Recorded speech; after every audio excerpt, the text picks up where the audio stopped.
प्रणाम प्रणाम प्रणाम सर। प्रणाम प्रणाम। Okay thank you sir. Page number 156, सप्तषष्टितमः सर्गः।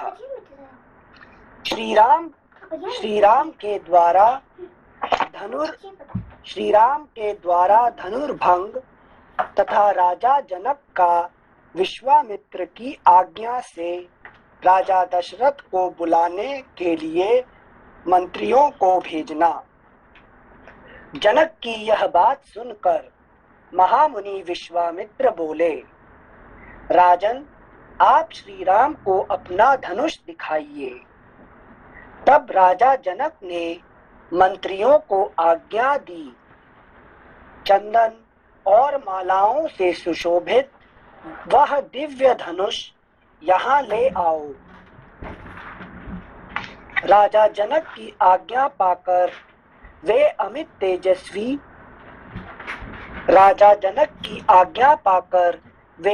तेजस्वी मंत्री नगर में गए और उस धनुष को आगे करके पुरी से बाहर निकले। Next page 157। वह धनुष 8 पहियों वाली लोहे की बहुत बड़ी संदूक में रखा गया था। उसे मोटे ताजे 5000 महामनस्वी वीर किसी तरह ठेल कर ला सके। लोहे की वह संदूक जिसमें धनुष रखा गया था लाकर उन मंत्रियों ने देवोपम राजा जनक से कहा, राजन, मिथिलापते, राजेंद्र, यह समस्त राजाओं द्वारा सम्मानित श्रेष्ठ धनुष है। यदि आप इन दोनों राजकुमारों को दिखाना चाहते हैं तो दिखाइए। उनकी बात सुनकर राजा जनक ने हाथ जोड़कर अभी क्या बोले उन्होंने? मंत्रियों ने क्या बोले? जैसे कि ये सभी राजाओं द्वारा सम्मानित श्रेष्ठ धनुष है, यदि आप दिखाना चाहते हैं तो दिखाइए। इसका मतलब क्या है? जिनसे उनको राजकुमारों को देखकर वीरता, मतलब वो थोड़ा हीन भावना से देख रहे हैं कि सारे राजा इतना सम्मानित करते हैं, ये कल के राजकुमार छोकरे। अभी तक बहुत सारे बड़े बड़े वीर लोगों ने, है कि नहीं, चले गए, कुछ नहीं कर पाए, और ये क्या करेंगे? ये तो छोटे बच्चे हैं। हाँ। अभी तक महावीर कुछ नहीं कर पाए, और ये दोनों बच्चे क्या करेंगे? ठीक है, दिखा दीजिए, आप कह रहे हैं, आप दिखा देते हैं, है कि नहीं? कुछ मिलने वाला नहीं है। मिलने वाला नहीं है। अभी तक आपने जो सुना है कि नहीं, जो देखा आपने ड्रामा में देखा है, और अभी जो आप यहाँ पढ़ रहे हैं, क्या क्या फर्क है? जिनसे पूरा डिफरेंट है। जिनसे वहाँ ड्रामा में जो दिखाते हैं वहाँ ऐसा लगता है जैसे ऑलरेडी पावरफुल मैन जा रहे हैं, सुपरमैन, सुपर ह्यूमन ना। नहीं, वहाँ पे एक क्या कहते हैं, सब लोग आए हैं, सब बैठे हैं, ये बैठे है कि नहीं, ये जो ड्रामा चल रहा था, यहाँ पे ऐसा कुछ नहीं है, क्योंकि स्वयंवर नहीं है, लेकिन जिसका जो टाइम होता है वो आके वो कोशिश करता है और चला जाता है कि नहीं? तो ऐसे 1-2 साल से चल रहा है, अभी कोई ये आज का बात नहीं है। अच्छा, हाँ सेंसे, बट दोनों में डिफरेंस कुछ है क्या? मतलब ये is like not a special event कि सीता की शादी के लिए कुछ स्पेशल प्लान किया है, सबको इकट्ठा किया है, ऐसा नहीं, क्योंकि वही उन्होंने कहते कि जो भी आके ये काम कर लेगा, क्योंकि उन्होंने एक शर्त रख ली है, जो भी शिव धनुष को, है कि नहीं, उठा देगा, उसको पृथ्वी से चढ़ा देगा, वो सीता को शादी कर सकता है। इन्होंने यही शर्त रख ली है कि 1.5-2 साल से अभी सब राजा आते हैं, रोज कोशिश करते हैं, चले जाते हैं, लेकिन कोई उसको कुछ नहीं कर पाते हैं, है कि नहीं? यही दिखा रहे हैं। अच्छा, थैंक यू सेंसे। श्लोक संख्या 6। राजन, मिथिलापते, राजेंद्र, यह समस्त राजाओं द्वारा सम्मानित श्रेष्ठ धनुष है। यदि आप इन दोनों राजकुमारों को दिखाना चाहते हैं तो दिखाइए। उनकी बात सुनकर राजा जनक ने हाथ जोड़कर महात्मा विश्वामित्र तथा दोनों भाई श्री राम और लक्ष्मण से कहा, ब्राह्मण, यही वह श्रेष्ठ धनुष है जिसका जनक वंशी नरेशों ने सदा ही पूजन किया है। देखिए उन्होंने क्या कहा, कौन सा वंशी? जनक वंश। क्या अच्छा, सिंसे जनक वंशी मतलब अपने नाम के लिए नहीं बोल रहे हैं, मतलब कि जनक उनके पूर्वज का है क्या, जनता के सेवा? ये लोपासन क्या है इसका? जनक का निमि वंश से बोल रहे हैं क्या सेंसे यहाँ? नहीं, उन्होंने निमिवंश नहीं बोले, उन्होंने तो जनक वंशी बोले है ना। आपने एक बार अगर वो है तो दिन आप एक बार पढ़ाए थे कि जनक ऐसा एक प्रॉपर नाउन नहीं है कि किसका जनक का नाम है, तो जनक है कॉमन नाउन। तो वो जो मतलब कि ये जो जनक का उनका एक नाम है, लेकिन जनक जैसे कि फेमस हो गए हैं करके इसलिए जनक के नाम से वो जनक वो नहीं है, एक्चुअली मिथिला का जो भी राजा बनेगा उसका नाम होगा जनक, ठीक है ना। यहाँ यही है, तो इसलिए जनक वंशी है कि जो भी मतलब पोजीशन, जो भी बनेगा राजा, सबका नाम, सबको लोग क्या बुलाएंगे? जनक, ठीक है ना। तो यही यहाँ पे स्पेशलिटी, इसीलिए जनक वंशी कहते हैं। तो पहला राजा निमि थे, उसके बाद है कि नहीं, 2-3 आने के बाद तीसरा कि चौथा राजा जो है उसका नाम जनक था, है कि नहीं, बहुत पहले की बात है। उसके बाद यहाँ पे ऐसा ये हो गया कि सारे राजा को जनक नाम से पुकारा जाएगा, ठीक है ना।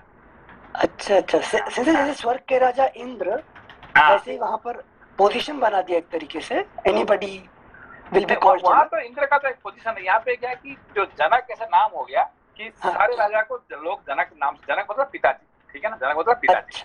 अच्छा, ठीक है ना। तो लोग उनको पिताजी से बुलाते हैं बस, है कि राजा नहीं बुलाते, पिताजी बुलाते हैं, बस इतनी ही बात है। हाँ, इसलिए जनक वंशी, जनक वंशी। हाँ। एक क्वेश्चन और है, तो जैसे जनक तो हर एक को जनक बुलाते हैं, वैसे वैदेह भी हर एक को बुलाते हैं क्या, या वो सिर्फ इन्हीं राजा के लिए था जो सीधे की बताते हैं? नहीं, कोई जो मिथिला का राजा बनेंगे, जो भी मिथिला का राजा बनेगा उसको लोग जनक नाम से पुकारेंगे, समझ में? हाँ, वो समझ में आया। और वैदेह जो कहते हैं कि वैदेह है, तो वैदेह भी वो हर एक राजा के लिए था, या वो सिर्फ उन्हीं राजा के लिए था जो इस समय जो जनक थे? हाँ, यही बात है।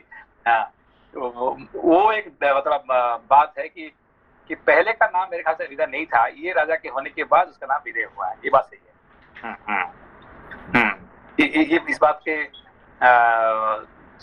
देखना पड़ेगा, शायद हो सकता है इसी राजा के बाद ही इसका नाम विदय हुआ है। उससे पहले मिथिला था, उसके बाद इस राजा के बाद विदय हुआ उसका। ओके,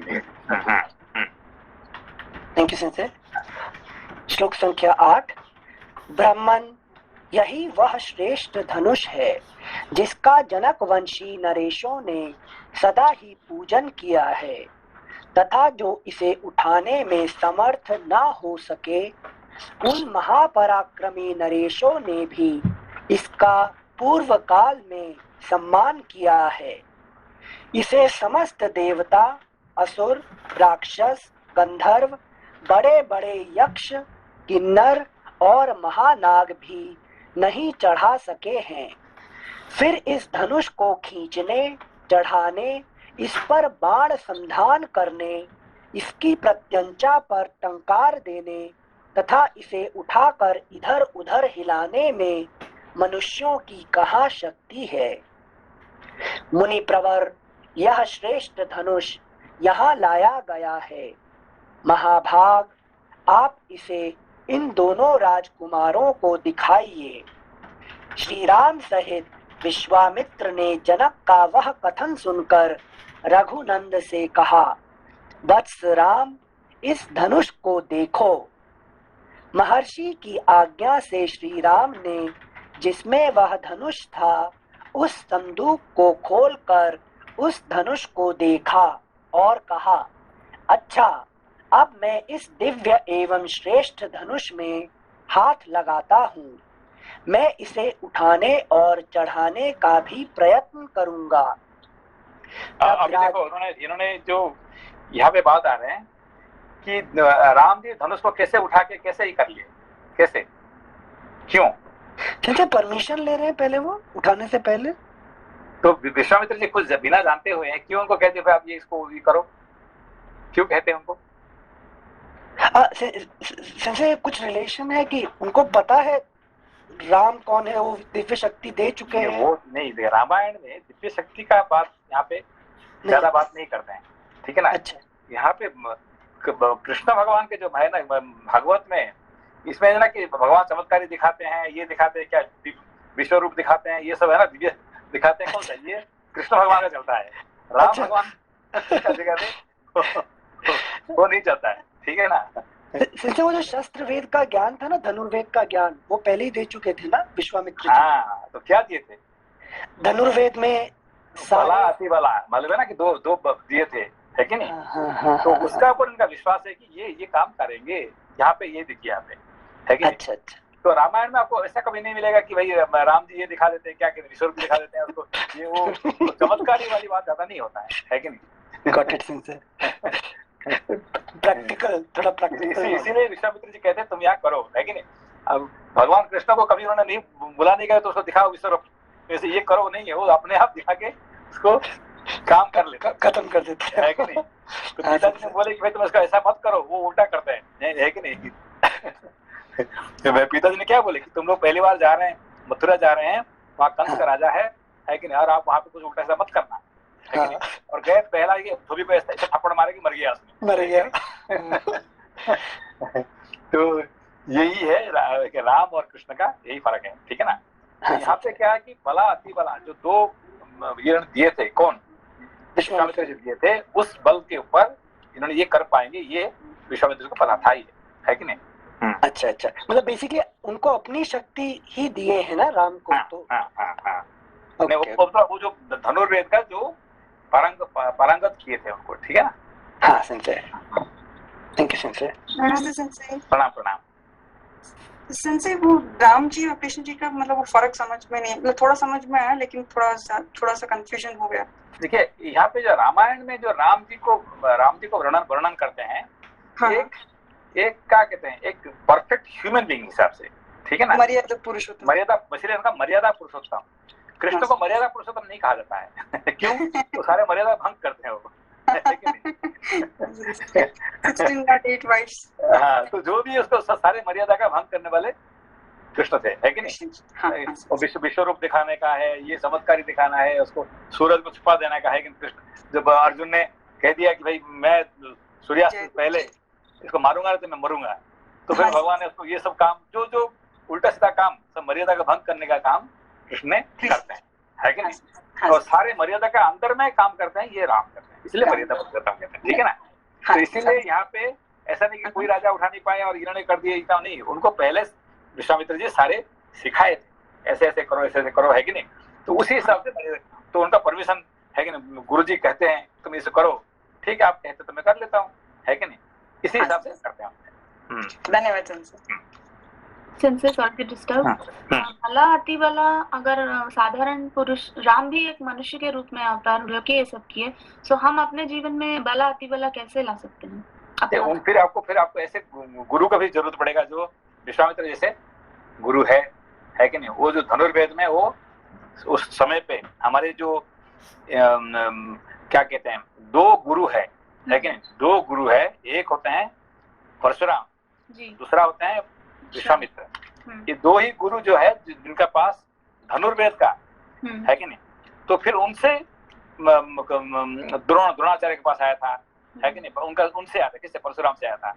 और राम जी को आया था किससे, विश्वामित्र से, ठीक है ना, राम और लक्ष्मण को। तो ये दो ही गुरु है जिनका पास धनुर्वेद का सर्वश्रेष्ठ कला है उनका पास, ठीक है ना। तो और ये जरूरत है बेसिकली किसको, क्षत्रियों को, ठीक है ना। और हमें इतनी जरूरत नहीं है, ठीक है ना। तो बला अति बला ओनली धनुर्वेद में अप्लाई होता है। हाँ, ये धनुर्वेद में अप्लाई होता है, जरूरत नहीं है। हाँ, ये धनुर्वेद का एप्लीकेशन है ये। Thank you sir. Thank you Sanjay. श्लोक संख्या 14। अच्छा, अब मैं इस दिव्य एवं श्रेष्ठ धनुष में हाथ लगाता हूँ। मैं इसे उठाने और चढ़ाने का भी प्रयत्न करूंगा। तब राजा और मुनि ने एक स्वर से कहा, हाँ, ऐसा ही करो। मुनि की आज्ञा से रघुकुल नंदन धर्मात्मा श्री राम ने उस धनुष को बीच से पकड़कर लीला पूर्वक उठा लिया और खेल सा करते हुए उस पर प्रत्यंचा चढ़ा दी। उस समय कई हजार मनुष्यों की दृष्टि उन पर लगी थी। प्रत्यंचा चढ़ाकर महायशस्वी नरश्रेष्ठ श्री राम ने ज्यों ही उस धनुष को कान तक खींचा, त्यों ही वह बीच से ही टूट गया। टूटते समय उससे वज्रपात के समान बड़ी भारी आवाज हुई। ऐसा जान पड़ा मानो पर्वत फट पड़ा हो। उस समय महान भूकंप आ गया। मुनिवर विश्वामित्र, राजा जनक तथा रघुकुल भूषण दोनों भाई श्री राम और लक्ष्मण को छोड़कर शेष जितने लोग वहां खड़े थे, वे सब धनुष टूटने के उस भयंकर शब्द से मूर्छित होकर गिर पड़े। थोड़ी देर में जब सबको चेत हुआ, तब निर्भय हुए राजा जनक ने, जो बोलने में कुशल और वाक्य के मर्म को समझने वाले थे, हाथ जोड़कर मुनिवर विश्वामित्र से कहा, भगवन, मैंने दशरथ नंदन श्री राम का पराक्रम आज अपनी आंखों से देख लिया। महादेव जी के धनुष को चढ़ाना यह अत्यंत अद्भुत, अचिंत्य और अतर्कित घटना है। मेरी पुत्री सीता दशरथ कुमार श्री राम को पति रूप में प्राप्त करके जनक वंश की कीर्ति का विस्तार करेगी। Next page 158। कुशिक नंदन, मैंने सीता को वीर्य शुल्का, पराक्रम रूपी शुल्क से ही प्राप्त होने वाली बताकर जो प्रतिज्ञा की थी, वह आज सत्य एवं सफल हो गई। सीता मेरे लिए प्राणों से भी बढ़कर है। अपनी यह पुत्री मैं श्री राम को समर्पित करूंगा। ब्राह्मण कुशिक नंदन, आपका कल्याण हो। यदि आपकी आज्ञा हो तो मेरे मंत्री रथ पर सवार होकर बड़ी उतावली के साथ शीघ्र ही अयोध्या को जाएं और विनय युक्त वचनों द्वारा महाराज दशरथ को मेरे नगर में लिवा लाएं। साथ ही यहाँ का सब समाचार बताकर यह निवेदन करें कि जिसके लिए पराक्रम का ही शुल्क नियत किया गया था, उस जनक कुमारी सीता का विवाह श्री रामचंद्र जी के साथ होने जा रहा है। ये लोग महाराज दशरथ से यह भी कह दें कि आपके दोनों पुत्र श्री राम और लक्ष्मण विश्वामित्र जी के द्वारा सुरक्षित हो मिथिला में पहुंच गए हैं। इस प्रकार प्रीति युक्त हुए राजा दशरथ को ये शीघ्रगामी सचिव जल्दी यहाँ बुला लाए। विश्वामित्र ने तथास्तु कहकर राजा की बात का समर्थन किया। तब धर्मात्मा राजा जनक ने अपनी आज्ञा का पालन करने वाले मंत्रियों को समझा बुझाकर यहाँ का ठीक ठीक समाचार महाराज दशरथ को बताने और उन्हें मिथिलापुरी में ले आने के लिए भेज दिया। इस प्रकार श्री वाल्मीकि निर्मित आर्ष रामायण आदि काव्य के बाल कांड में 67वां सर्ग। 68तमः सर्ग। राजा जनक का संदेश पाकर मंत्रियों सहित महाराज दशरथ का मिथिला जाने के लिए उद्यत होना। राजा जनक की आज्ञा पाकर उनके दूत अयोध्या के लिए प्रस्थित हुए। रास्ते में वाहनों के थक जाने के कारण 3 रात विश्राम करके चौथे दिन वे अयोध्यापुरी में जा पहुंचे। राजा की आज्ञा से उनका राजमहल में प्रवेश हुआ। वहां जाकर उन्होंने देवतुल्य तेजस्वी बूढ़े महाराज दशरथ का दर्शन किया। उन सभी दूतों ने दोनों हाथ जोड़ निर्भय हो राजा से मधुर वाणी में यह विनय युक्त बात कही। महाराज, मिथिलापति राजा जनक ने अग्निहोत्र की अग्नि को सामने रखकर स्नेह युक्त मधुर वाणी में सेवकों सहित आपका तथा आपके उपाध्याय और पुरोहितों का बारंबार कुशल मंगल पूछा है।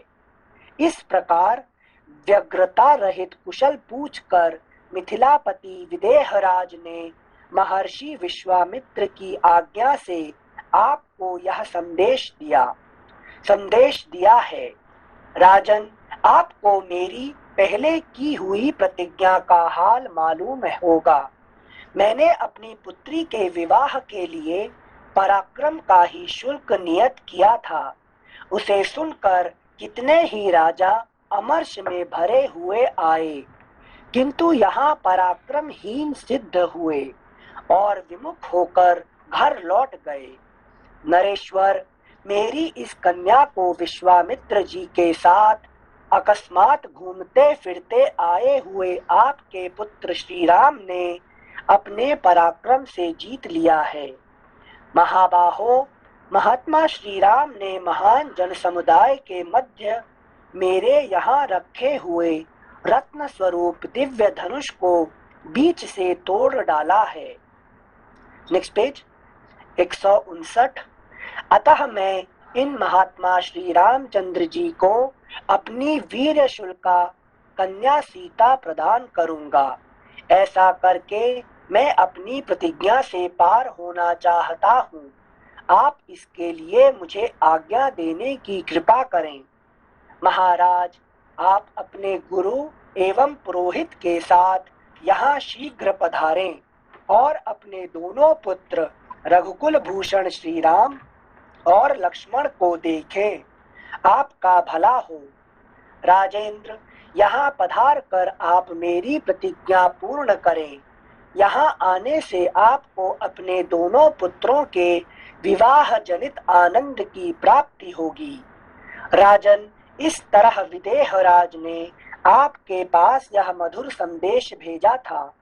इसके लिए उन्हें विश्वामित्र जी की आज्ञा और शतानंद जी की सम्मति भी प्राप्त हुई थी। संदेशवाहक मंत्रियों का यह वचन सुनकर राजा दशरथ बड़े प्रसन्न हुए। उन्होंने महर्षि वशिष्ठ, वामदेव तथा अन्य मंत्रियों से कहा, कुशिक नंदन विश्वामित्र से सुरक्षित हो कौशल्या का आनंद वर्धन करने वाले श्री राम अपने छोटे भाई लक्ष्मण के साथ विदेह देश में निवास करते हैं। वहां महात्मा राजा जनक ने ककुत्स्थ कुलभूषण श्री राम के पराक्रम को प्रत्यक्ष देखा है। इसलिए वे अपनी पुत्री सीता का विवाह रघुकुल रत्न राम के साथ करना चाहते हैं। यदि आप लोगों की रुचि एवं सम्मति हो तो हम लोग शीघ्र ही महात्मा जनक की मिथिलापुरी को चले। इसमें विलंब ना हो। यह सुनकर समस्त महर्षियों सहित मंत्रियों ने बहुत अच्छा कहकर एक स्वर से चलने की सम्मति दी। राजा बड़े प्रसन्न हुए और मंत्रियों से बोले, कल सवेरे ही यात्रा कर देनी चाहिए। महाराज दशरथ के सभी मंत्री समस्त सद्गुणों से संपन्न थे। राजा ने उनका बड़ा सत्कार किया। अतः बारात चलने की बात सुनकर उन्होंने बड़े आनंद से वह रात्रि व्यतीत की। इस प्रकार श्री वाल्मीकि निर्मित आर्ष रामायण आदि काव्य के बाल कांड में 68वां सर्ग। एकोनसप्ततितमः सर्गः। दल बल सहित राजा दशरथ की। ये कौन सा चैप्टर हुआ? 69 सेंस से गड़बड़ कर दिया था। पिछला वाला देख के बड़े सेंस से 68वां के बाद। नहीं कौन मतलब क्या कैसे हुआ? सेंस से सप्तम से एक कम, 70 से एक कम ना। एक कम, एक उना मतलब कम कर दो, एक कम कर दो। किससे? 70 से। ठीक है ना? हाँ सेंस से। थैंक यू सेंस से। चोरी से हमने पिछले चैप्टर का नाम देख लिया था 68वां। तो एक हमेशा है ना, ये बड़ा सिंपल है। ठीक है ना? सप्ततितमा मतलब क्या है? 70। षष्टितमा तो क्या है? 60। तो एक उना मतलब एक कम। सीधी बात है। ठीक है ना? यस सेंस से। द्विसप्ततितमा मतलब? द्विसप्ततितमा मतलब 72। तो क्यों? तो 70 मतलब 2 70 हो गया। द्वि मतलब दो जोड़ दिया, हाँ। ठीक है ना, बस सीधी बात है, बहुत सिंपल है कि नहीं। Thank you sense.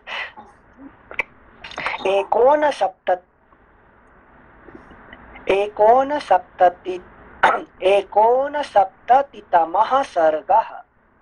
दल बल सहित राजा दशरथ की मिथिला यात्रा और वहां राजा जनक के द्वारा उनका स्वागत सत्कार। तदनंतर से यह सीता का नाम मतलब थोड़ा पिछले चैप्टर में एक वर्ड उनको बोला गया है कि श्लोक में भी है, वीर्य शुल्क, पराक्रम रूपी शुल्क से ही प्राप्त होने वाली। इसका मीनिंग क्या है? सॉरी मेरा हिंदी इतना अच्छा नहीं है, इसका मीनिंग क्या है? क्या वीर्य शुल्क का मतलब इसमें दो अर्थ होता है कि इन्होंने स्थित एक उनका लड़की को शादी करने के लिए कि क्या उन्होंने रखा है कि नहीं, कि जो इस मतलब इस समय पे जो भी सबसे वीर्यवान होगा, बलवान नहीं है, वीर्यवान है, उसको ये लड़की को शादी किया जाएगा उसके साथ, ठीक है ना। तो अभी इन्होंने बहुत सारे राजा थे, जो भी राजपुत्र थे, ये थे, सबको देख लिया, कोई भी उसके बराबर नहीं है जो सीता के साथ शादी कर सकते हैं। फिर आखिरी में है कि वीर्य शुल्क कौन हुए? राजा राम हुए हैं, ठीक है ना। तो राजकुमार राम वो उनको वीर्य शुल्क हुआ है, मतलब he is competent to get married with Sita, ठीक है ना। कुछ राजा ने कुछ शर्त रखते हैं, ठीक है ना, उस शर्त को जो पूरा कर सकता है वही उसको शादी कर सकता है, तो ठीक है। शुल्क होता है जो शर्त का मीनिंग? नहीं, शुल्क मतलब जो होता है टैक्स, ठीक है ना। तो टैक्स क्या देगा? वो वीर्यवान होना चाहिए, ठीक है ना, उसको उठा के पराक्रम दिखाएगा। हाँ, उसको जो भी उन्होंने रखा था, जैसे कि ये द्रौपदी के लिए रखा था, क्या रखा था वीर्य शुल्क का, कि उसने जो भी है कि सबसे बड़ा धनुर्धर उस समय होगा तो वही शादी कर सकता। धनुर्धर को होता ना, ये अर्जुन था उसमें, है कि नहीं। हाँ, थैंक यू, ठीक, थैंक यू सेंसर। एकोनसप्ततितमः सर्गः। दल बल सहित राजा दशरथ की मिथिला यात्रा और वहां राजा जनक के द्वारा उनका स्वागत सत्कार। तदनंतर रात्रि व्यतीत होने पर उपाध्याय और बंधु बांधवों सहित राजा दशरथ हर्ष में भरकर सुमंत्र से इस प्रकार बोले। आज हमारे सभी धनाध्यक्ष खजांची बहुत सा धन लेकर नाना प्रकार के रत्नों से संपन्न हो सबसे आगे चले। उनकी रक्षा के लिए हर तरह की सुव्यवस्था होनी चाहिए। सारी चतुरंगिणी सेना भी यहाँ से शीघ्र ही कूच कर दे। अभी मेरी आज्ञा सुनते ही सुंदर सुंदर पालकियां और अच्छे अच्छे घोड़े आदि वाहन तैयार होकर चल दे। वशिष्ठ, वामदेव, जाबाली, कश्यप, दीर्घजीवी मार्कंडेय, नेक्स्ट पेज 160, मार्कंडेय मुनि तथा कात्यायन, ये सभी ब्रह्मर्षि। एक मिनट वापस से। वशिष्ठ, वामदेव, जाबाली, कश्यप, दीर्घजीवी मार्कंडेय मुनि तथा कात्यायन, ये सभी ब्रह्मर्षि आगे आगे चलें। मेरा रथ भी तैयार करो, देर नहीं होनी चाहिए। राजा जनक के दूत मुझे जल्दी करने के लिए प्रेरित कर रहे हैं। राजा की इस आज्ञा के अनुसार चतुरंगिणी सेना तैयार हो गई और ऋषियों के साथ यात्रा करते हुए महाराज दशरथ के पीछे पीछे चली। 4 दिन का मार्ग तय करके वे सब लोग विदेह देश में जा पहुंचे। उनके आगमन का समाचार सुनकर श्रीमान राजा जनक ने स्वागत सत्कार की तैयारी की। तत्पश्चात आनंद मग्न हुए राजा जनक बूढ़े महाराज दशरथ के पास पहुंचे। तत्पश्चात आनंद मग्न हुए राजा जनक बूढ़े महाराज दशरथ के पास पहुंचे। ये कैसा इंट्रोडक्शन है? ये समझ लिया जैसे। तत्पश्चात आनंद मग्न हुए राजा जनक बूढ़े महाराज दशरथ के पास पहुंचे। उनसे मिलकर उन्हें बड़ा हर्ष हुआ। राजाओं में श्रेष्ठ मिथिला नरेश। क्यों कह रहे मालूम है आपको? जैसे राम जी चले गए थे दशरथ जी के पास तो वो बूढ़ा गए। नहीं, वो नहीं, एक्चुअली क्या है कि दशरथ और जनक में फर्क क्या है? अच्छा, जैसे जनक जी राज कार्य धर्म के रूप में करते हैं पर हमेशा ऋषियों के साथ संधान रहता है। देखिए, जनक जी का बेटी कौन है? सीता, ठीक है ना? हाँ। और दशरथ का बेटा कौन है? राम, ठीक है ना? हाँ। तो आप सीता को माइनस कर देंगे जनक की जिंदगी में तो उनको कुछ फर्क पड़ रहा है क्या? ओके, सीता जी का पिताजी थे, वो तो महान थे ही थे, मगर सीता जी नहीं होते भी तो भी जनक का कोई फर्क पड़ेगा क्या जिंदगी में? और राम जी को माइनस कर देंगे तो दशरथ का जिंदगी में क्या है? मीनिंग ही नहीं है। मीनिंग ही नहीं है, ठीक है ना? वो पैदा हो गए, उसका मतलब वो बूढ़े हो गए, ठीक है ना? अच्छा। तो जनक जो है वो कभी उनका है कि आखिरी दिन तक वो कभी उनका है कि वो बूढ़ा नहीं होते हैं, वो हमेशा जवान है, ठीक है ना? क्यों जवान है? हमेशा शास्त्र में रहते हैं, है कि ज्ञान में रहते हैं, ऋषि मुनि का साथ हमेशा जुड़े रहते हैं, ठीक है? Sita she is one of the beauty उनका जिंदगी में, मगर उनके बिना भी जनक जी का कोई फर्क नहीं पड़ता है, ठीक है ना? अच्छा, हाँ। Thank you sensei. यही फर्क है कि नहीं? हाँ, got it sensei. You have to only okay, मेरे लिए ये मेरा काम नौकरी जो है ना, आपका नौकरी ही आपका सब कुछ नौकरी चला जाएगा तो फिनिश, वो नहीं है, बुढ़ा जाएंगे। नौकरी जाए नहीं जाए मेरा कोई फर्क नहीं पड़ने वाला है कि नहीं? तो ये होता है स्पेशलिटी, है कि नहीं? Got it. मेरा एक प्रश्न है जैसे ये जो फिर भी थोड़ा पहले जाऊंगी, अपने 67 चैप्टर से जो एंड के 68 के बिगिनिंग में वो क्या बोल रहे हैं कि जाके विश्वामित्र जी को जनक जी पूछ रहे हैं कि शिव धनु तो ऑलरेडी उन्होंने महादेव की धनुष को तो राम जी तोड़ दिए हैं, मैं उनका पराक्रम देखा, आपकी आज्ञा हो तो मैं महाराज दशरथ के पास इनके विवाह के प्रस्ताव का संदेश भेजता हूँ करके।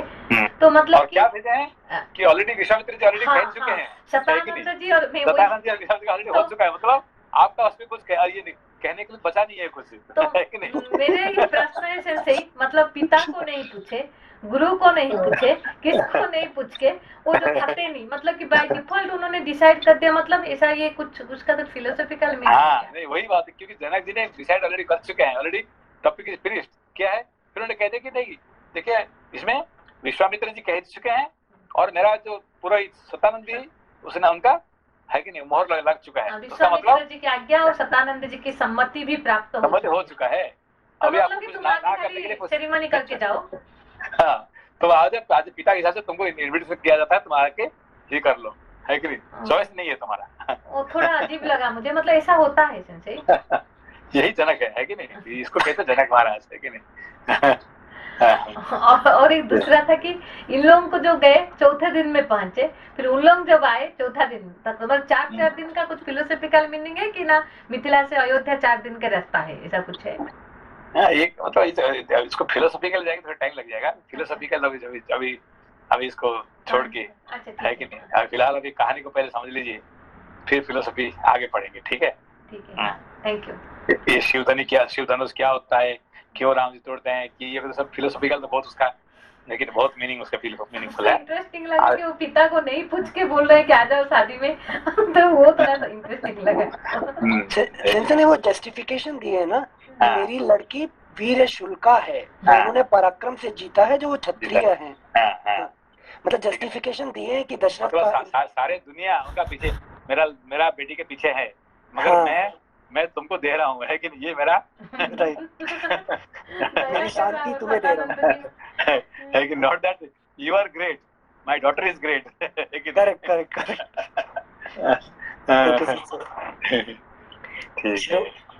श्लोक संख्या 9। राजाओं में श्रेष्ठ मिथिला नरेश में आनंद मग्न हुए पुरुष प्रवर राजा दशरथ से कहा, नर श्रेष्ठ रघुनंदन, आपका स्वागत है। मेरे बड़े भाग्य जो आप यहाँ पधारे। आप यहाँ अपने दोनों पुत्रों की प्रीति प्राप्त करेंगे, जो उन्होंने अपने पराक्रम से जीत कर पाई है। महातेजस्वी भगवान वशिष्ठ मुनि ने भी हमारे सौभाग्य से ही यहाँ पदार्पण किया है। ये इन सभी श्रेष्ठ ब्राह्मणों के साथ वैसी ही शोभा पा रहे हैं जैसे देवताओं के साथ इंद्र सुशोभित होते हैं। सौभाग्य से मेरी सारी विघ्न बाधाएं पराजित हो गईं। रघुकुल के महापुरुष महान बल से संपन्न और पराक्रम में सबसे श्रेष्ठ होते हैं। इस कुल के साथ संबंध होने के कारण आज मेरे कुल का सम्मान बढ़ गया। नरश्रेष्ठ नरेंद्र कल सवेरे इन सभी महर्षियों के साथ उपस्थित हो मेरे यज्ञ की समाप्ति के बाद आप श्री राम के विवाह का शुभ कार्य संपन्न करें। ऋषियों की मंडली में राजा जनक की यह बात सुनकर बोलने की कला जानने वाले विद्वानों में श्रेष्ठ एवं वाक्य मर्मज्ञ महाराज दशरथ ने मिथिला नरेश को इस प्रकार उत्तर दिया। धर्मज्ञ, मैंने पहले से यह सुन रखा है कि प्रतिग्रह दाता के अधीन होता है। क्या समझ में आया ये सूत्र क्या होता है? प्रतिग्रह दाता के अधीन होता, दान से जो दिया जाता है वो प्रतिग्रह किसको कहते हैं? प्रतिग्रह जिनसे दूसरे को दिया जाता है, दूसरे से पाया जाता है। नहीं, जो लेने वाला देने वाले को अधीन होता है कि जो देगा ना वो डिसाइड करेगा। अच्छा, भाई है कि नहीं? आई विल गिव यू, भाई मैं क्या दूंगा, कितने दूंगा, कब दूंगा, ये मैं डिसाइड करूंगा, है कि नहीं? तो देने वाला बड़ा होता है कि नहीं? लेने वाला आप कन्या दे रहे हो, देन यू आर हायर, तो यू आर हायर, है कि नहीं? अच्छा। आप ये दान देने वाले हैं, मैं लेने वाला हूँ, तो बड़ा कौन है? बड़ा आप है। अच्छा। प्रतिग्रह दाता के अधीन होता है, लेने वाला देने वाले के अधीन होता है। ओके, थैंक यू सिंसे। श्लोक संख्या 14। धर्मज्ञ, मैंने पहले से यह सुन रखा है कि प्रतिग्रह दाता के अधीन होता है, अतः आप जैसा कहेंगे हम वैसा ही करेंगे। सत्यवादी राजा दशरथ का वह धर्मानुकूल तथा यशोवर्धक वचन सुनकर विदेहराज जनक को बड़ा विस्मय हुआ। तदनंतर सभी महर्षि एक दूसरे से मिलकर बहुत प्रसन्न हुए और सबने बड़े सुख से वह रात बिताई। इधर महातेजस्वी श्री राम विश्वामित्र जी को आगे करके लक्ष्मण के साथ पिताजी के पास गए और उनके चरणों का स्पर्श किया। क्या किया? विश्वामित्र जी को आगे करके दौड़ भागे नहीं गए है कि नहीं?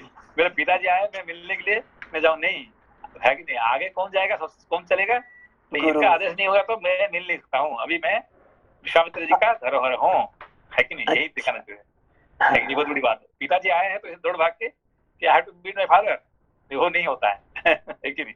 हाँ सिंसे। थैंक यू सिंसे। श्लोक संख्या 17।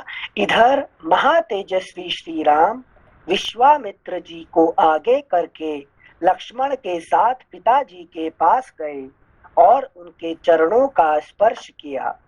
राजा दशरथ ने भी जनक के द्वारा आदर सत्कार पाकर बड़ी प्रसन्नता का अनुभव किया तथा अपने दोनों रघुकुल रत्न पुत्रों को सकुशल देखकर उन्हें अपार हर्ष हुआ। वे रात में बड़े सुख से वहां रहे। महातेजस्वी तत्वज्ञ राजा जनक ने भी धर्म के अनुसार यज्ञ कार्य संपन्न किया तथा अपनी दोनों कन्याओं के लिए मंगलचार का संपादन करके सुख से वह रात्रि व्यतीत की। लक्ष्मण जी की शादी का विवरण नहीं देंगे क्या? अच्छा, अभी आएगा, अभी नहीं, अभी तो निश्चित हो चुका है ना भाई। राम जी का शादी होगा तो उसी दिन लक्ष्मण का शादी होना ही पड़ेगा ना। जिस दिन राम पैदा होंगे उसी दिन लक्ष्मण पैदा होंगे। जिस दिन राम जाएंगे संसार से उस दिन लक्ष्मण जाएंगे। ये दोनों का अलग अलग नहीं होगा ना, शादी एक साथ होगा, है पैदा एक साथ हुआ, सब कुछ एक साथ होगा ना। अच्छा, ये निश्चित हो चुका ना, है कि नहीं? Got it. यस सिंसे, थैंक यू सिंसे। इस प्रकार श्री वाल्मीकि निर्मित आर्ष रामायण आदि काव्य के बाल कांड में 69वां सर्ग नेक्स्ट पेज 161 सप्ततितमः सर्गः। ये चारों भाई जो है, ये चारों भाई का जन्म एक दिन, सब कुछ एक दिन होता है, ठीक है ना। मतलब सिर्फ यही कि कार्य क्षेत्र जो उनका थोड़ा दोनों का अलग अलग हो जाता है कि अच्छा, नहीं। हाँ। एक वैराग्य मोक्ष हो जाता है, एक धर्म और, है कि नहीं, ये अलग अलग हो जाते हैं। ये दोनों का अलग अलग ग्रुप हो जाता है, मगर है कि नहीं, एक कर्म कांड, एक ज्ञान कांड, है कि नहीं। कर्म योग, ज्ञान योग, ये अलग अलग हो जाता है, मगर चारों का एक साथ। तो शादी कब होगा? चारों का एक साथ होगा, है कि नहीं। अच्छा, चारों का एक साथ जन्म हुआ था, चारों का एक साथ शादी भी होगा, है कि नहीं। हाँ सर, कर्म योग ज्ञान योग, मतलब राम जी के लिए बोले ज्ञान योग, ज्ञान योग, और भरत क्या है? कर्म कर्म योगी, है कि नहीं, ज्ञान योगी। ज्ञान के साथ कौन रहता है? वैराग्य रहता है। और इसका साथ क्या कहते हैं, कर्म के साथ कौन रहता है?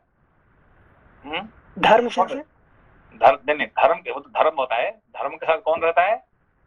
इंद्रिय संयम, है कि नहीं। शत्रुघ्न मतलब इंद्रिय संयम नहीं होगा तो आपका धर्म नहीं, है कि नहीं। तो धर्म और कर्म में फर्क क्या है? जैसे कर्म अपने लिए करते हैं, धर्म जो इंद्रिय संयम के साथ। हाँ, जब कर्म, जब आप इंद्रिय संयम के साथ करेंगे तब ये धर्म हो जाता है, ठीक है। नहीं तो फिर कर्म हो जाएगा। कर्म आपको खाता है, आपको काट के खा जाता है। धर्म आपको ऊपर उठाता है, ठीक है ना। अरे वाह सुनते, थैंक यू सिंसे, पेयरिंग समझ आ गई सिंसे। इसीलिए दोनों का पेयर जो है कि नहीं। इसलिए शत्रुघ्न कभी राम जी का सेवा नहीं करते हैं। राइट। तो बचपन से कभी उन्होंने राम जी का सेवा नहीं किए। बिल्कुल, और कर्म में ही लक्ष्मण भी सहायक सेवा नहीं करते हैं। हाँ, वो कर्म में ही सहायक है। क्योंकि धर्म के साथ वैराग्य आ जाएगा तो धर्म नहीं हो सकता है। हाँ है कि नहीं। बिल्कुल। तो इसलिए जोड़ी जो है ना, दोनों का जोड़ी बचपन से ऐसे ही बना हुआ है कि नहीं। थैंक यू सिंसे। ज्ञान क्या आती है? कर्म विनिष्ठ होगा ना। हाँ, कर्म, है कि नहीं। तो लक्ष्मण के साथ भरत चले जाएंगे तो दोनों का ही सर्वनाश हो जाएगा। यस सिंसे, थैंक यू सिंसे। नेक्स्ट पेज 161 सप्ततितमः सर्गः। राजा जनक का अपने भाई कुशध्वज को सांकाश्या नगरी से बुलवाना। राजा दशरथ के अनुरोध से वशिष्ठ जी का सूर्य वंश का परिचय देते हुए श्री राम। भाई क्या सुना ना कि भाई कौन है उनका? कुशध्वज। वो कौन है? सांकाश्या नगरी में राजा है कैसे इनसे वहां का? राजा है उनका नजदीक का दूसरा एक राजा है। इनका भाई है किसका? जनक जी का, ठीक है ना। और उनका ही दो बेटियां है जो कि भरत शत्रुघ्न से शादी करेंगे, है कि नहीं। श्रुत कीर्ति और मांडवी, ठीक है ना। इन्हीं का ही दो लड़कियां हैं। अच्छा, थैंक यू सिंसे, थैंक यू। राजा जनक का अपने भाई कुशध्वज को सांकाश्या नगरी से बुलवाना। राजा दशरथ के अनुरोध से वशिष्ठ जी का सूर्य वंश का परिचय देते हुए श्री राम और लक्ष्मण के लिए सीता तथा उर्मिला को वरण करना। तदनंतर जब सवेरा हुआ और राजा जनक महर्षियों के सहयोग से अपना यज्ञ कार्य संपन्न कर चुके, तब वे वाक्य मर्मज्ञ नरेश अपने पुरोहित शतानंद जी से इस प्रकार बोले। ब्राह्मण, मेरे महातेजस्वी और पराक्रमी भाई कुशध्वज जो अत्यंत धर्मात्मा हैं, इस समय इक्षुमती नदी का जल पीते हुए उसके किनारे बसी हुई कल्याणमयी सांकाश्या नगरी में निवास करते हैं। उसके चारों ओर के परकोटों की रक्षा के लिए शत्रुओं के निवारण में समर्थ बड़े बड़े यंत्र लगाए गए हैं। वह पुरी पुष्पक विमान के समान विस्तृत तथा पुण्य से उपलब्ध होने वाले स्वर्ग लोक के सदृश सुंदर है। सिंसे, ये उसके चारों ओर के परकोटों की रक्षा के लिए शत्रुओं के निवारण में समर्थ बड़े बड़े यंत्र लगाए गए हैं। जैसे एयर डिफेंस सिस्टम जैसे होता है। एयर डिफेंस सिस्टम है, क्योंकि उसको क्या कहते हैं, जीतने के लिए बहुत सारे राजा कोशिश कर रहे हैं, है कि नहीं। क्योंकि वो बेसिकली उनका राज्य नहीं था, जनक जी का राज्य का राजा नहीं था, वो दूसरे को हरा के उन्होंने जीते थे उसको, है कि नहीं, इसीलिए उसको उसको जीतने के लिए सब बैठे हुए हैं, सब बड़े बड़े है कि नहीं गुंडे, तो इसको उसको उसको ये करने के लिए सब लगा, डिफेंस सिस्टम लगा हुआ बैठा हुआ है कि नहीं। वाह सेंसे, हमारे पुराणों में भी आयरन डोम है अभी से। हाँ ये सब है ना। ओके सेंसे, जैसे इसराइल जैसे है ना, आयरन डोम। ये यहाँ का राजा अभी है कि नहीं। हाँ sensei, thank you sensei. Israel जैसे, इसराइल खुद का राजा नहीं था, खुद का देश नहीं था ना, उन्होंने जाके जबरदस्ती बनाए थे, है कि नहीं? बिल्कुल। तो ऐसा ही ये कुशध्वज का राजा है कि नहीं? कुशध्वज, यस सेंसे, इसराइल है। Thank you sensei. श्लोक संख्या 4। वहां रहने वाले अपने भाई को इस शुभ अवसर पर मैं यहाँ उपस्थित देखना चाहता हूँ, क्योंकि मेरी दृष्टि में वे मेरे इस यज्ञ के संरक्षक हैं। महातेजस्वी कुशध्वज भी मेरे साथ श्री सीताराम के विवाह संबंधी इस मंगल समारोह का सुख उठावेंगे। राजा के इस प्रकार कहने पर शतानंद जी के समीप कुछ धीर स्वभाव के पुरुष आए और राजा जनक ने उन्हें पूर्वोक्त आदेश सुनाया। राजा की आज्ञा से वे श्रेष्ठ दूत तेज चलने वाले घोड़ों पर सवार हो पुरुष सिंह कुशध्वज को बुला लाने के लिए चल दिए।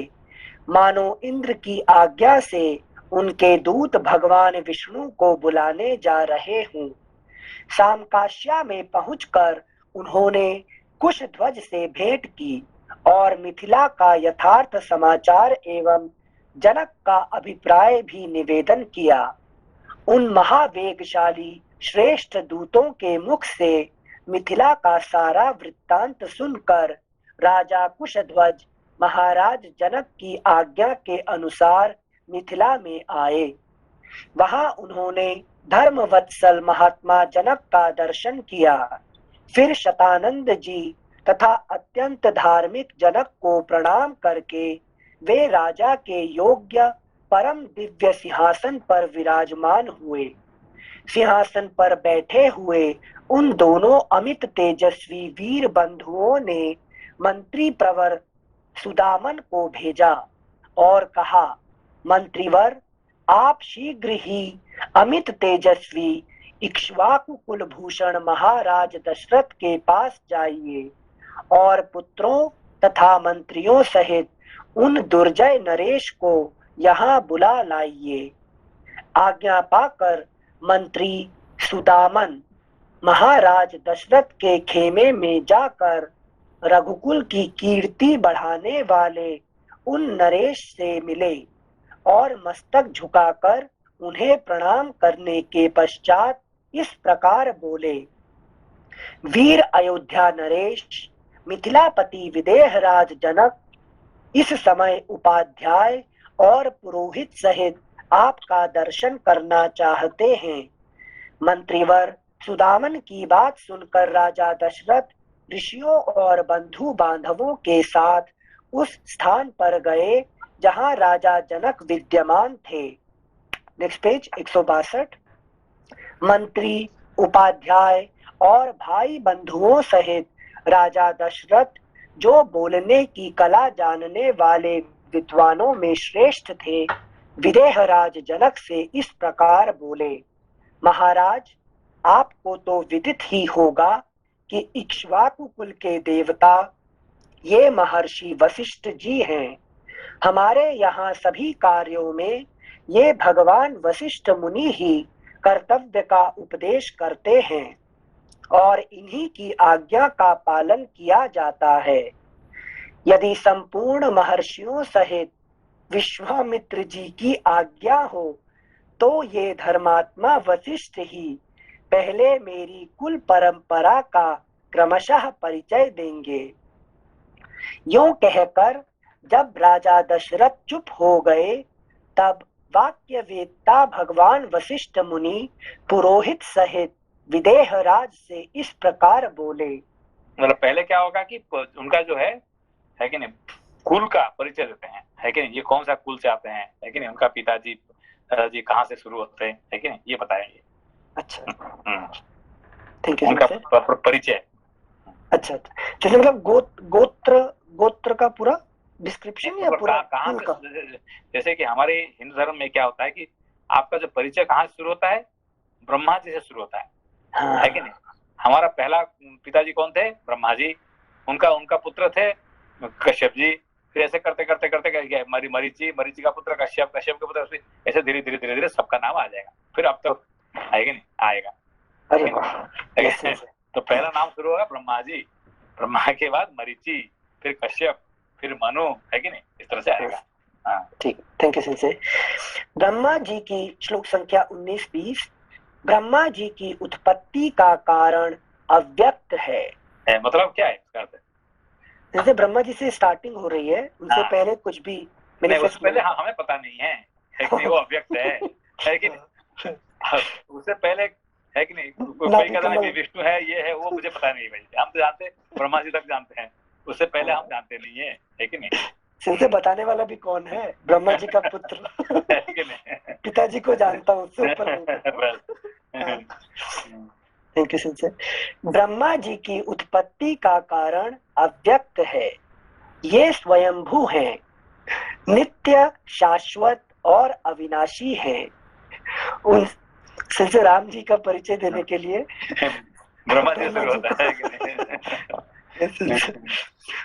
ब्रह्मा जी की उत्पत्ति का कारण अव्यक्त है।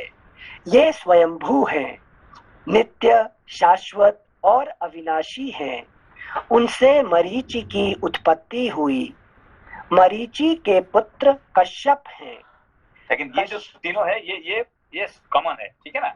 अच्छा। ये जो ब्रह्मा हो गए, फिर हो गए मरीचि हो गए, फिर कश्यप हो गए, फिर मनु हो गए, वहां तक कॉमन है। हाँ। अच्छा, थैंक यू सर।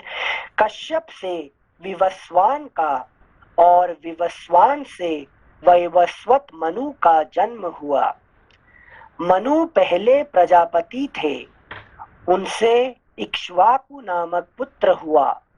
उन इक्ष्वाकु को ही आप अयोध्या के प्रथम राजा समझे। इक्ष्वाकु के पुत्र का नाम कुक्षी था। अयोध्या का पहला राजा कौन है? इक्ष्वाकु है कि नहीं? वहां तक जो है बस, है कि नहीं? मनु तक जो है कॉमन है, उसके बाद फिर धीरे धीरे बदल जाएगा सब, ठीक है ना? हाँ सेंसे, थैंक यू सेंसे। श्लोक संख्या 22। इक्ष्वाकु के पुत्र का नाम कुक्षी था। वे बड़े तेजस्वी थे। कुक्षी से विकुक्षी नामक कांतिमान पुत्र का जन्म हुआ।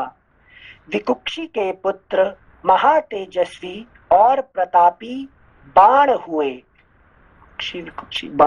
बाण हुए। बाण के पुत्र का नाम अनरण्य था। वे बड़े तेजस्वी और प्रतापी थे।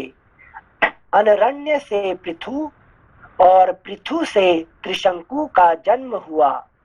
त्रिशंकु के पुत्र महायशस्वी धुंधुमार थे।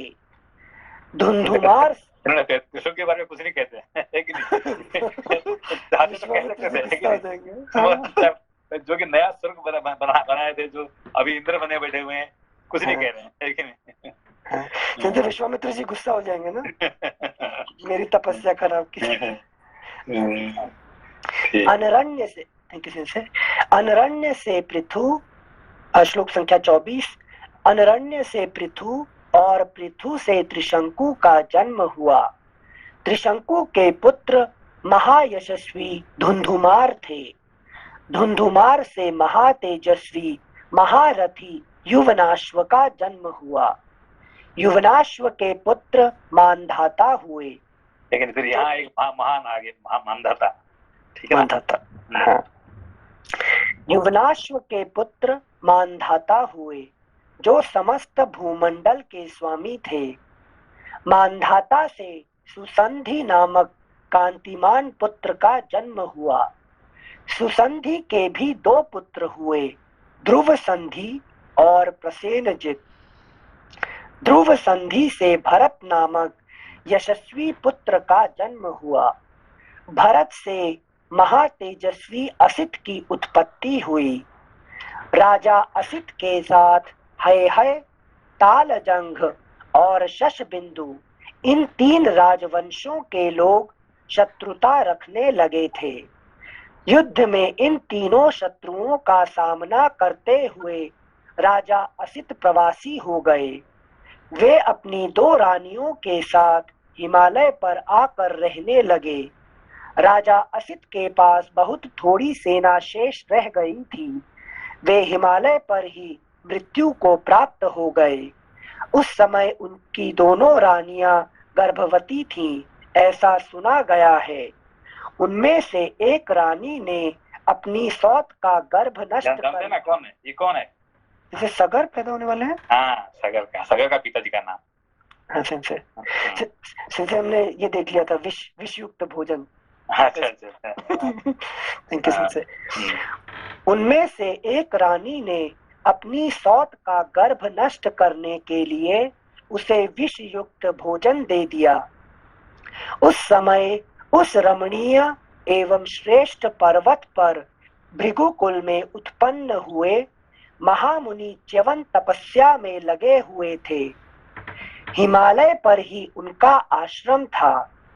उन दोनों रानियों में से एक, जिसे जहर दिया गया था, कालिंदी नाम से प्रसिद्ध थी। विकसित कमल दल के समान नेत्रों वाली महाभागा कालिंदी एक उत्तम पुत्र पाने की इच्छा रखती थी। उसने देवतुल्य, नेक्स्ट पेज 163, देवतुल्य तेजस्वी भृगुनंदन च्यवन के पास जाकर उन्हें प्रणाम किया।